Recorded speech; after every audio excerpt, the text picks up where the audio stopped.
विद्यार्थी मित्रांनो, पालक मित्रांनो, शिक्षक मित्रांनो, या ठिकाणी आपण जोडाक्षर युक्त शब्द वाचन करतोय, लेखन करतोय. वाचन आलं म्हणजे लेखन येणार आहे आणि लेखन आलं म्हणजे वाचन येणार आहे. तर सराव करूया. काही शब्द आहेत आपल्या फळ्यावर. पलत आपण या ठिकाणी जोडलेला आहे, जास्त करून पलत, तर त दप्तर आणि मग सगळे त्या प्रकारचे शब्द आहेत. दप्तर, समाप्त, प्राप्त, सप्त,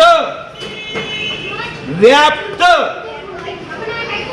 प्राप्ती, व्याप्ती, समाप्ती. हे शब्द याचेच आहेत, फक्त व्यालांटी दिली गेली.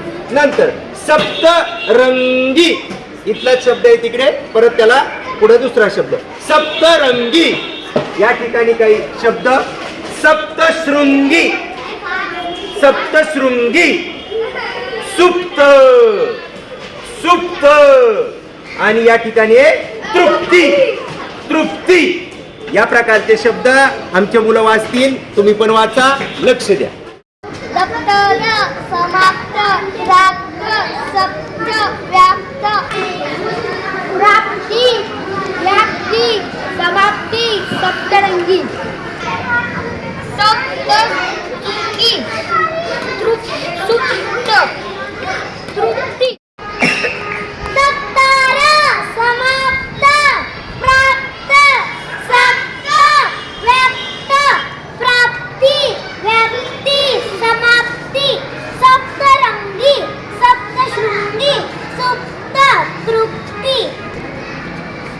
दप्तर, समाप्त, प्राप्त, सप्त, व्याप्त, प्राप्ती, व्याप्ती, समाप्ती, सप्तरंगी, सप्तशृंगी, सुप्त, तृप्ती. दप्तर, समाप्त. परत वाच. दप्तर, समाप्त. छान. प्राप्त, सप्त, व्याप्त. वा वा वा.